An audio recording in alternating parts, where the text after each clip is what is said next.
Sabdo Palon dan Noyo Ginggong adalah penuntun gaib yang mewujud.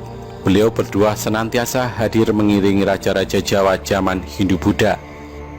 Beliau berdua pergi meninggalkan tanah Jawa semenjak keruntuhan Majapahit pada tahun 1400 Saka atau 1478 Masehi, terkenal dengan Surya Sangkala yang sangat populer di Jawa, yaitu Sirna Ilang Kertaning Bumi. Kalimat Kertaning Bumi diambil dari nama asli Prabu Brawijaya Pamungkas, yaitu Raden Kertabumi.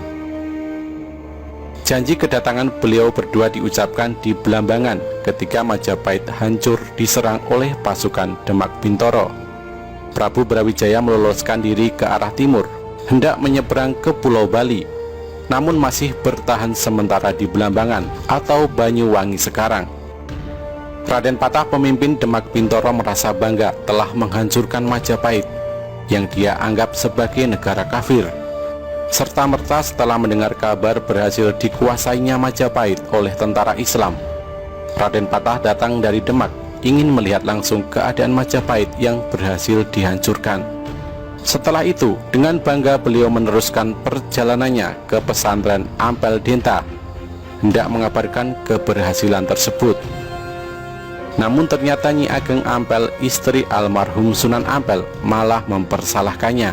Nyai Ageng Ampel mengingatkan bahwa dulu semasa Sunan Ampel masih hidup, beliau pernah berpesan bahwasanya jangan sekali-kali murid-murid beliau ikut campur masalah politik atau malah berani merebut kekuasaan Majapahit.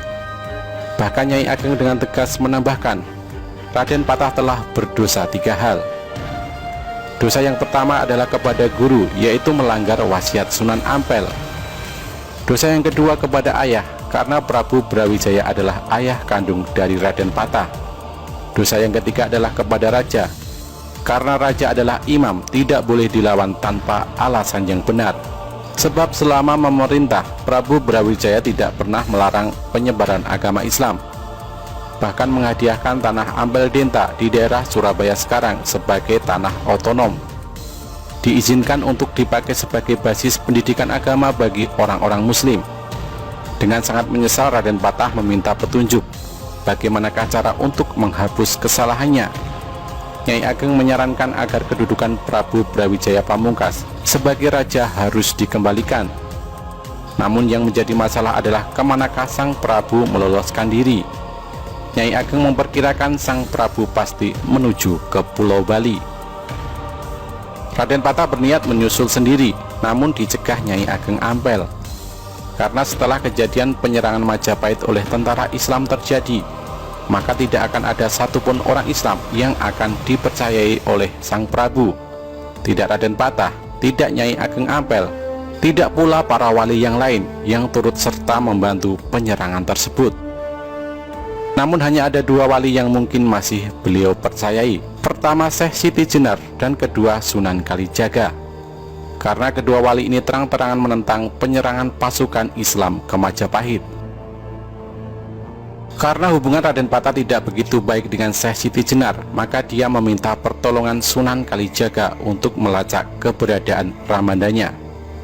Dan jika ditemukan, dimohon dengan segala hormat untuk kembali ke Trowulan, ibu kota Majapahit, untuk dikukuhkan lagi sebagai raja. Sunan Kalijaga bersedia membantu. Ditemani beberapa santri, beliau langsung melakukan pencarian ke arah timur. Dan ternyata benar, di Blambangan banyak umbul-umbul pasukan Majapahit serta para prajurit Majapahit yang siap tempur berkumpul di sana. Dan benar pula Prabu Brawijaya masih ada di sana, belum menyeberang ke Pulau Bali. Agak kesulitan, Sunan Kalijaga memohon bertemu dengan sang Prabu. Namun karena sang Prabu tahu betul Sunan Kalijaga yang seringkali beliau panggil Syahid itu menurut pasukan sandi atau intelijen Majapahit, Sunan Kalijaga bersama pengikutnya sama sekali tidak ikut dalam penyerangan ke Majapahit. Maka Sunan Kalijaga dipersilahkan menghadap walau dengan kawalan ketat. Disinilah dialog serat Sabdo Palon terjadi. Sang Prabu Brawijaya ditemani Sabdo Palon dan Noyo Ginggong dihadap oleh Sunan Kalijaga beserta sesepuh Majapahit yang kebetulan bersama-sama sang Prabu hendak menuju ke Pulau Bali, menyusul beberapa masyarakat Jawa lainnya yang lebih dahulu melarikan diri ke sana. Mendengar penutup